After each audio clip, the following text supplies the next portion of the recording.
A few weekends ago, the 2026 Pokemon Go Thailand National Qualifiers were held. There was so much at stake for this tournament. Not only was it one of the first tournaments where the new Comday Tinkaton with a Gigaton Hammer was eligible, but for trainers who did well at the tournament, they could earn a guaranteed invitation to the Pokemon Go World Championships later this summer in San Francisco.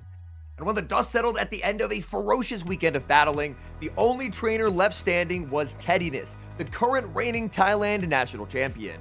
So not only is this back-to-back regional wins for Teddiness, but Teddiness clutched the first ever tournament win for Shadow Sealeo.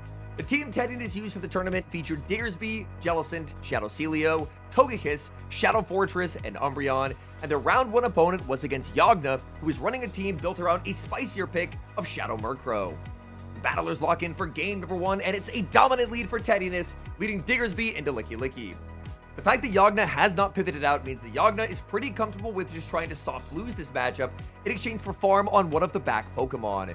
This is a battle of two incredibly bulky normal types. Licky Licky will have a massive pacing advantage, but due to the fact that Body Slam doesn't hit very hard and Rollout is resisted, the edge in this matchup will always go to Diggersby. Diggersby already at Scorching Sands number 2. Playing out a matchup like this on even energy, Licky Licky is never going to want to invest in Protect Shield because it knows that it can just always get the Diggersby pretty low. Diggersby just going to look to try and overfarm as much as possible. There's an alignment throw from the Licky Licky, just trying to get that Diggersby to a critically low HP.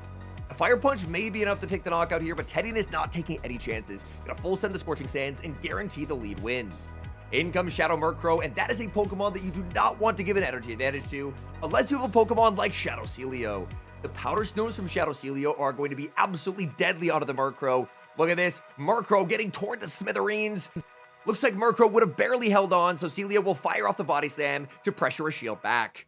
Murkrow gonna force the final shield. That Powder Snow will not take the knockout. Opponent will still have the Murkrow lurking in the back. Oh no, it's Jellicent, and this game is over. The moment switch advantage was lost, there was no hope for Yagna, as in comes Umbreon. There is nothing that Jellicent can do in this matchup. There is no amount of serves that will flip this.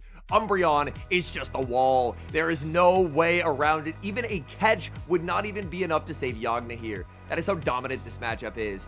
Umbreon already almost at 2 more foul plays. This is where the final shield of the match will have to be used.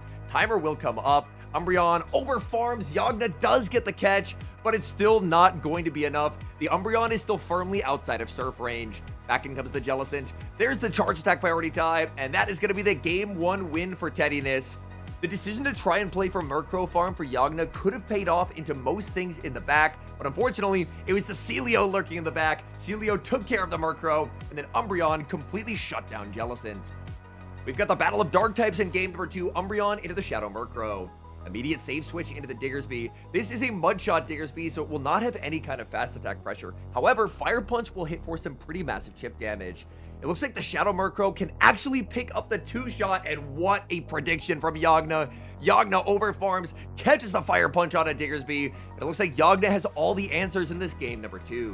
Yagna's Diggersby is on quick attack, which means it will have quite a bit more fast move pressure in exchange for slightly worse pacing.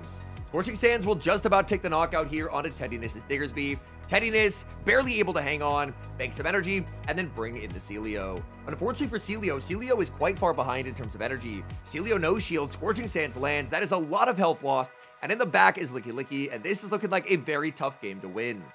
At even health, Shadow Sealeo can put up one heck of a fight against Licky Licky, but because the Scorching Sands has already landed, suddenly Sealeo's in a range where even Body Slams would threaten to roll out farm down. Sealeo farms up to the surf, going for the Body Slam bait, hoping for the shield. No shield comes out from the opponent, getting the catch onto the Umbreon, trying to desync the timers and dance as much as possible, but there is still a 2-shield Shadow Murkrow, and the Murkrow has basically taken no damage throughout the course of this game. Umbreon is known to be incredibly bulky. Drill Peck will still pick up the 2-hit KO, and it looks like this Murkrow could very well just run away with the game. Umbreon going for the foul play bait, getting a shield from the Glassy Murkrow. Umbreon reaching for the last resort, but not quite able to get there. This is going to force Teddiness to go shields down. Umbreon undertaps the last resort. This would do massive damage if they decide to try a no shield. Last resort does land. Sealeo snipes down, and the Murkrow has been neutralized. but they're still a Licky, and because they called the body slam bait earlier, the Licky still has a decent amount of HP. That's going to force out a body slam. In comes Diggersby. Diggersby does get the quick attack down. No body slam reach for Teddiness, and there's just no HP remaining on any of Teddiness's remaining Pokemon. In comes the Umbreon. Umbreon unable to make the foul play. And it looks like Yagna has gotten the equalizer. Fire Punch neutralizes Umbreon. Diggersby had a Fire Punch stored, but the Umbreon would have needed to make a move to win the game. It just simply does not get there. Fire Punch lands onto the shield, and we're going to game number 3. Shadow Sealeo finds its mark in game number 3 as it leads into the Murkrow. Murkrow stays in to grab a shield advantage, but Murkrow takes massive damage along the way. Drill Peck will be shielded. There's the pivot out. In comes Licky, and an instant 1 Powder Snow in the Surf comes out from Teddiness. Surf will connect, and that is going to set up this Diggersby to be an absolute nightmare. Diggersby already has a pretty strong matchup into Licky. Now that chip damage is landed, this is pretty comfortably in a range where Scorching Sands into Fire Punch would be able to take the knockout. Scorching Sands number 1 is going to land. That puts the Licky very, very low. And now this is an opportunity for Diggersby to trade a little bit of HP for a pretty significant energy head start. But Yagna says no, opting out, pivoting back into the Murkrow, taking advantage of the desync of the timers. Fire Punch will be shielded, but the Murkrow barely does not survive. Had Murkrow survived to make the Drill Peck, the gamble would have paid off, but the Shadow Powder Snows were too oppressive. In comes Licky, it gets knocked out. In the back is Diggersby, and oh my goodness, Yagna disrespected the Shadow Sealeo and is gonna pay the price. Sealeo launches Surf on charge attack priority. Sealeo is going to respect the potential Scorching Sands. It is just a Fire Punch from the Diggersby. The quick attacks are adding up enough to where a Fire Punch can probably actually take the knockout. But this game has been so dominant that Teddiness has not even had to reveal the Umbreon as the final Pokemon. Looks like Teddiness is going to try and win this game without showing that third. Going to send in the Diggersby and launch Scorching Sands. A second Scorching Sands is going to end the game. Teddiness still outside of Scorching Sands range, but not by much. Scorching Sands launched by the Diggersby. Diggersby barely able to hang on, get to the Scorching Sands, and that is going to seal it. Teddiness takes round number 1 of the qualifiers, 2 games to 1, and does not reveal the Umbreon in the back. Teddiness's round 2 opponent is Sun, running a team with Quagsire, Tinkaton, Togekiss, Shadow for Alligator, Umbreon, and Corsola. So another trainer running that Togekiss Umbreon core that Master Mahir won Indian Nationals with. The battlers lock in for game number 1, and it's the battle of ghost types, Jellicent into Corsola. This lead is pretty nice for Teddiness because Jellicent does have a winning matchup into Corsola. However, it's pretty well known that if you're leading Corsola, you're going to have a strong answer to Diggersby in the back. So that Diggersby could be in some trouble for Teddiness, as any Corsola lead team should have very strong anti-Diggersby Pokemon in the back. Jellicent plays to the charge attack priority tie, over farming by 1, Shadow Ball connects, and Corsola gets knocked out. In comes Shadow for Alligator. For Alligator looking for a farm down, but it's not going to get there. Jellicent able to make the Shadow Ball. Shadow Ball will inflict massive damage onto For Alligator. For Alligator gets the farm down, but in doing so, lost almost its entire health bar. In comes Sealeo. For Alligator actually going to fire off energy here. For Alligator's Hydro Cannon lands. Sealeo survives. In the back is Togekiss. So they did run 2 very strong anti-Diggersby Pokemon, but unfortunately for them, they ran into the Buzzsaw that is Shadow Sealeo. Sealeo will easily shield up the Aura Sphere. The Surf should now be available, and a Shadow Surf is going to be devastating damage. There is simply no way Togekiss is ever going to survive. Surf lands, taking the knockout. For Alligator, gets Powder Snow down, and that's going to be a Game 1 win for Teddiness. The battlers lock in for game number 2, and it feels like deja vu as Jellicent once again leads into Corsola. Teddiness has run back the winning line from game number 1. Jellicent, Shadow Sealeo, and Diggersby. Now, Sun has no idea that Diggersby was the final Pokemon, because Diggersby was never revealed, because the combination of the 2 water types, Jellicent and Sealeo, was just simply too much for Sun's Game 1 line to handle. Jellicent puts up the shield. Jellicent gonna overfarm, trying to play to the charge attack priority tie, but this time the Corsola will not fall for it. Instead, Corsola will take the Astonish. Can Corsola get the farm down here? It's gonna be close. No, it cannot. The Shadow Ball is reached, but Sun is able to preserve the Corsola and catch onto Togekiss. Teddiness actually lets the Jellicent get farm down here in exchange for big farm on the Sealeo. This means that even though Sun is switch locked, Teddiness is not. So when Sun brings back in the Corsola, then Teddiness will be able to trap that Corsola and make its energy useless with the Diggersby. There is a ton of energy stored on that Corsola. Teddiness watching the top right. Oh no! In comes the Corsola, but there was no switch into the Diggersby. This means Corsola gets to land a Power Gem that does huge damage, and it's a simultaneous switch. Diggersby into the For Alligator. So, 2 identical teams, but the games play out very, very differently. Sun not playing to the charge attack priority tie and getting the catch onto Togekiss completely changed this game. as Feraligatr lands huge damage with Hydro Cannon. The Fire Punch is reached, but Feraligatr gets Hydro Cannon number 2. And by losing Diggersby, there is now no path forward in this game. The Sealeo farms up as much energy as it possibly can. Sealeo needs to land a Surf onto this Corsola, but even a Surf is not going to cut it. The Corsola is just simply too healthy. Galarian Corsola is known for one thing, and that is its massive bulk. Surf lands, Corsola survives, and we're going to game number 3. An adjustment in strategy here from Teddiness. The Diggersby has been benched, and instead it's Sealeo leading into the Corsola. Sealeo massively overfarming. There is not a resistance to Power Gem on this team, or even a resistance to Nightshade. So the Corsola energy for Son Goku will always have targets. Sealeo gonna put up the shield, hoping to try and call out the Power Gem, but no, it's just gonna be the Nightshade bait. Sealeo going for Surf number 2, really looking to try and ramp up the pressure on the Corsola and get shields back. Instant under tap from the Corsola. Could this be an opportunity for a massive farm down? The Corsola does not take the knockout. In comes Togekiss. Corsola gonna try and make a move. Togekiss, oh, just can't get the farm down. Unable to get there. Forced to fire off the Psyshock, but a shield comes up as Corsola wants to try and go shields down. Shields down is honestly pretty good for Teddiness because Togekiss energy, now that Corsola has been neutralized, is going to be very, very strong. Sun pivots into the Feraligatr. Feraligatr will get rocked by the Aura Sphere. Feraligatr overfarms by 1, but pays a pretty heavy price, as now Feraligatr is just going to be used to set up a monster farm down for Jellicent. If it's Umbreon in the back, then this game is over. But if it's not Umbreon, then Jellicent energy should be extremely valuable. Jellicent gets the full hex down. Jellicent does have to watch for a potential catch attempt from Sun. Sun waits down the timer. Timer is going to hit 0, sending in the Togekiss. There's a turn wait and going to fire off the Surf. The second Surf needs to land on the Togekiss. Surf is going to connect. There's the turn wait, there's the catch attempt from Sun, but it's not gonna happen. Back in comes Togekiss. Shadow Ball is available. Amazing patience from Teddiness. Shadow Ball knocks out the Togekiss, and Teddiness moves on to round number 3. Teddiness's round number 3 opponent is OMT, running a team with Shadow Quagsire, Corviknight, Togekiss, Guzzlord, Fortress, and a Pokemon we have not seen in the competitive scene for quite some time, and that is Dunsparce. The battlers get set for game number 1, and it's a pretty good lead for Teddiness, leading Jellicent into Togekiss. Now this matchup is very nice for the Jellicent, but oh my goodness, OMT off to a scorching start as they get the catch of the Shadow Ball and the sneak onto Guzzlord. Guzzlord going to be immediately answered with the Shadow Sealeo. Shadow Sealeo is going to have a pretty dominant matchup here, but man, neutralizing that Shadow Ball is massive for OMT. 2 Powder Snows in the Body Slam for Sealeo, maximizing as much energy as possible. But Body Slam is going to be shielded as OMT really wants to start trying to peel away these Protect Shields. There's so much energy loaded on Togekiss. There's the pivot in.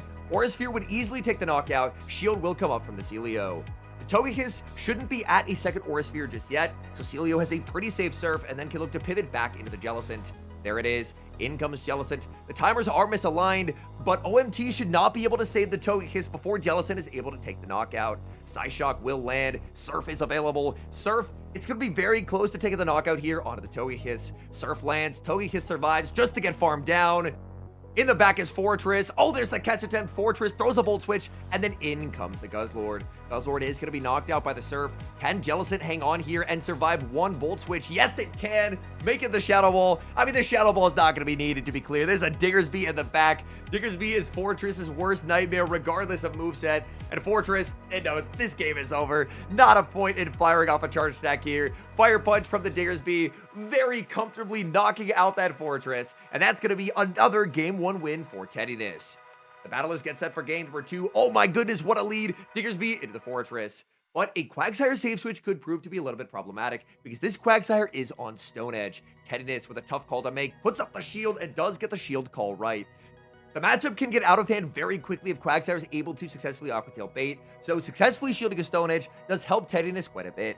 Teddiness reaching for Surf number 2, but unable to get there before Quagsire can threaten another Stone Edge. Quagsire, oh no, baits with the Aqua Tail, and suddenly Quagsire is looking like it's going to be able to flip alignment. Sealeo fires off the Body Slam, Quagsire shields, Sealeo loses charge attack priority. This is the Stone Edge, and unfortunately, despite the incredible lead, switch advantage has been lost. In comes Jellicent. Jellicent may have been the better answer to the Quagsire save switch, as unfortunately Sealeo ended up losing the 2s, and now, considering there was a Volt Switch Fortress lead, it's highly likely there's something like a Togekiss in the back that's going to completely invalidate that Diggersby.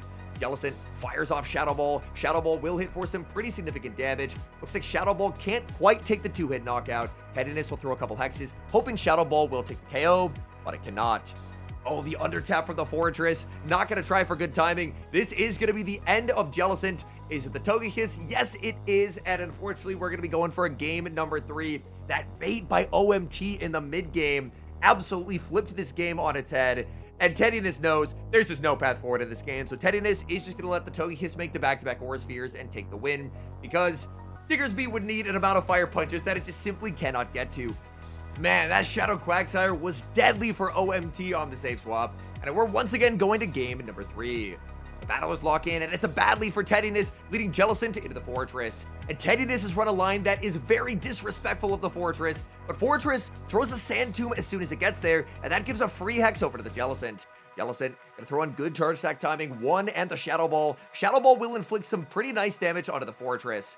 Fortress will make it to another Sand Tomb, but if they reach for the Rock Tomb, they're getting outpaced. Now Teddiness can go for the slightly cheaper Surf. Surf is going to be shielded. For Teddiness, this ends up working out as a pretty nice trade. Jellicent was able to get a shield advantage, get the Fortress very, very low, and then when Fortress has been KO'd, sweep with Sealeo. But OMT knows the plan. He's going to be saving that Fortress for later and sending in the Quagsire. We've been in this spot before. A shielded Aqua Tail would be catastrophic, and OMT gets the bait. This is bad for Sealeo because this Surf will not take the knockout. Not enough Powder Snows have connected, and OMT knows it. The no shield. This is the Stone Edge. That's going to pressure the final shield away from Teddiness, and Teddiness is now in a massive amount of trouble if it is that Togekiss in the back. In comes the Fortress. Even a Body Slam would threaten a knockout, so OMT will have to put up the shield here. OMT undertaps the Rock Tomb, and this is looking like an unwinnable game for Teddiness if the Togekiss is lurking in the back. Gonna bank the Body Slam, send in the Diggersby. It's Togekiss as the final Pokemon, and this is very, very tough for Teddiness. The Sealeo has already taken so much damage. Sealeo does still have a little bit of HP remaining, so it could probably take a few pecks, but if a Volt Switch lands, that could be catastrophic. In the meantime, Diggersby desperately trying to make it to as many Fire Punches as possible, but Togekiss is already at the back-to-back Aura Spheres. This is going to be the end of Diggersby. Teddiness will need to manage energy perfectly to win. In comes the Sealeo, there's the switch into the Fortress, but the Volt Switch will never land, as Body Slam will take the knockout. Can Sealeo survive the Pex? This is going to be close. In comes the Togekiss, and Sealeo survives. Sealeo makes the Body Slam, knocks out the Togekiss, and Teddiness, despite seeing a nightmare team comp in game number 3, survives and makes it to the semifinals against Tiptoe. Tiptoe's team features Shadow Quagsire, Tinkaton, Wigglytuff, Feraligatr, Fortress, and Guzzlord. So right off the bat, the Shadow Fortress for Teddiness looks incredible here, as it basically has 0 bad matchups. The battlers lock in for game number 1, and what do you know, it's the Shadow Fortress leading into Wigglytuff. Tiptoe save switches into Feraligatr, but this is a terrible matchup for Feraligatr. The Bug Bites absolutely delete Feraligator's health bar, and Fortress can always put up the shield, and then threaten the knockout and a guaranteed debuff with Rock Tomb. Teddiness will do just that, firing off the Rock Tomb. Rock Tomb into the Feraligatr is going to be no-shielded, as Tiptoe is just perfectly happy to take shield advantage. But Tiptoe has basically done no damage to the Fortress. Now Tiptoe can bring in the Volt Switch Fortress, but Teddiness feels very comfortable just staying in here and playing for alignment. Because there's the Diggersby in the back, and Diggersby will absolutely destroy this Volt Switch Fortress. Instant no shield from Teddiness. Tiptoe fires off the Rock Tomb. Tiptoe hoping this will set up a farm down, but it will not. The Sand Tomb is available. Sand Tomb would not take the knockout, but would put the Fortress very, very low. Tiptoe is putting it all on 2-shield Wigglytuff. In comes the Sealeo. Sealeo does have a pretty good Wigglytuff matchup. Sealeo's Powder Snows add up a ton here, and Sealeo's pacing to the Body Slam is just absolutely relentless. Wigglytuff gonna fire off Swift. Instant shield comes up from the Sealeo. Sealeo just trying to get as much damage as it possibly can. Sealeo already almost at 2 more Body Slams. The speed on this Pokemon is just terrifying. Body Slam pressures the shield. Sealeo can't quite get there, but Sealeo was able to output some very good damage onto the Wigglytuff. Wigglytuff finally takes the knockout, but this Diggersby is incredibly healthy. Tiptoe pivots out, sending in the Fortress because Tiptoe wants to apply Sand Tomb debuffs, but Diggersby can just fully farm down the Fortress, so the debuffs are basically going to be meaningless. Tiptoe this time going to go for a Rock Tomb, so the Diggersby is going to be a -1 attack, but the Diggersby has back-to-back Scorching Sands, so even debuffed, 100 energy Diggersby should be enough to close out this game. Scorching Sands number 1 is going to land, immediately followed by Scorching Sands number 2.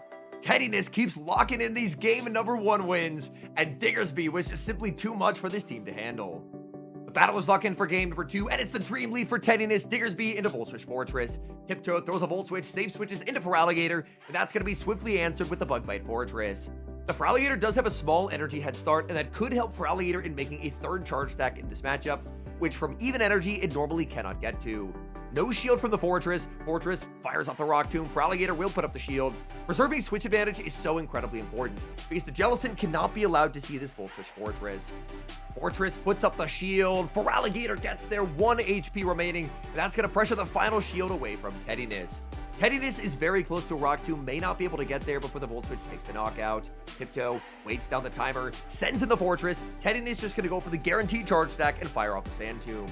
That is Fortress's second Volt Switch of the game. In comes Diggersby. It's going to be Wigglytuff in the back, and this is where things could get a little bit tricky.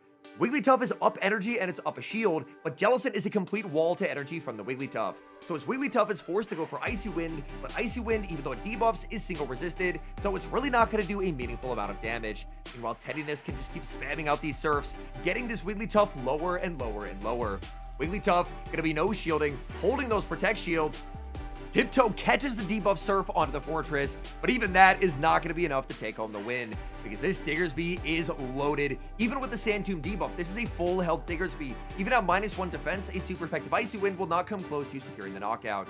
Diggersby builds up to the back-to-back fire punches. At this point, Tiptoe is just running out of options. The Fortress gets knocked out. In comes the Wigglytuff. The Icy Wind is loaded, but the Diggersby is just simply too healthy. Icy Wind connects. Diggersby already approaching 2 more fire punches, and Tediness is going to be taking this series 2-0. The shield comes up, but it's too little, too late. Another fire punch from Diggersby. Down goes the Wigglytuff, and Tediness is advancing to the grand finals of the Thailand qualifiers.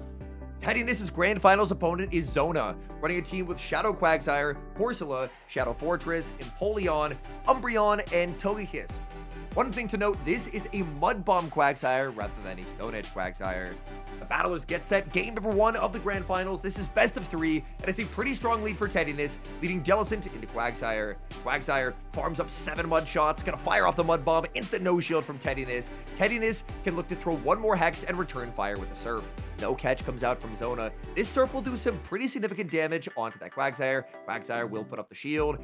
Fire off another Mud Bomb, but Jellicent is so bulky that Jellicent can actually hold on here. Jellicent gonna reach for the Shadow Ball. There's a catch on a Corsola, but Corsola is gonna get absolutely shredded here. Corsola no shields, hoping it was the Surf, and Corsola gets sent to prison as in comes Diggersby. Zona made the hard read that there would not be a Diggersby in the back.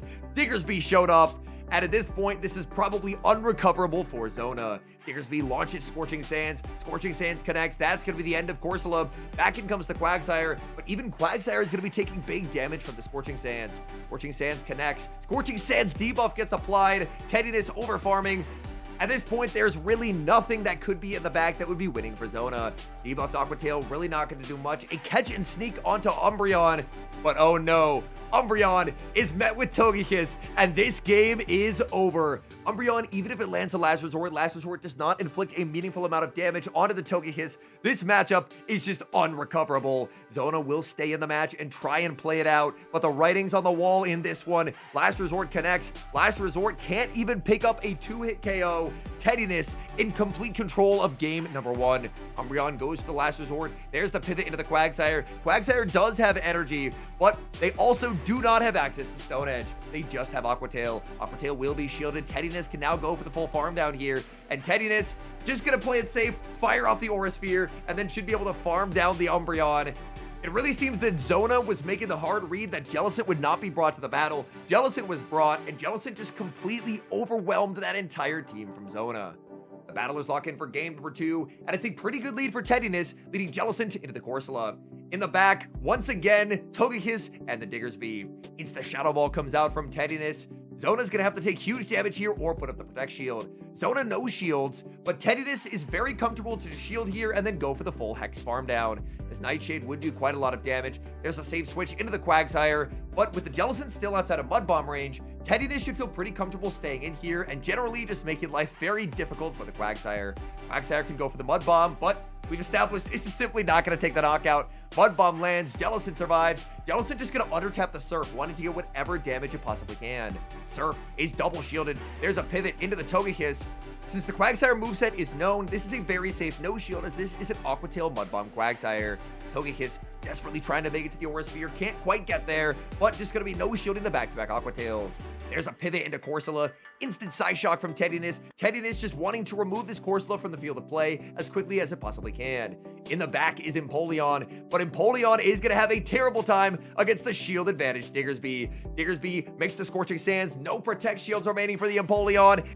Empoleon gets rocked, barely able to hang on, and Diggersby will use the final Protect shield here. Zona still has a pretty healthy Quagsire. Quagsire switches in. Quagsire racing to the Aqua Tail, gets their winning charge attack priority, but this guarantees that the Scorching Sands is going to land. Aqua Tail connects, but Diggersby is just too bulky. Diggersby fires off the Scorching Sands. That's going to be getting Quagsire very low. Jellicent gets the Hex down. In comes Empoleon. Empoleon gets hexed down as well. And Teddiness goes back-to-back as the Thailand National Champion. All in all, big congratulations to Teddiness. Going back-to-back is an incredibly impressive achievement, and getting the first ever tournament win for Shadow Sealeo. Shadow Sealeo is a Pokemon that is growing in popularity throughout this season, and with it claiming its first win, it's easy to see why. It's an Ice type that has play into Licky Licky, which is really tough for a lot of Ice types to do. So that, combined with its incredible pacing, its great fast attack pressure, I think Sealeo is a Pokemon that we could see cropping up at a few more regionals this season. Anyways, thank you guys so much for watching. This is More Slice Henry, my second channel, and my name is Home Slice Henry. On this channel, I primarily cover content related to the Pokemon Go Championship Series, educational content, and just content that I feel doesn't really fit on my main channel. If you enjoy watching content like this, please do help support the channel by leaving a like on the video, and subscribe to the channel if you haven't, and I'll see you guys in the next one.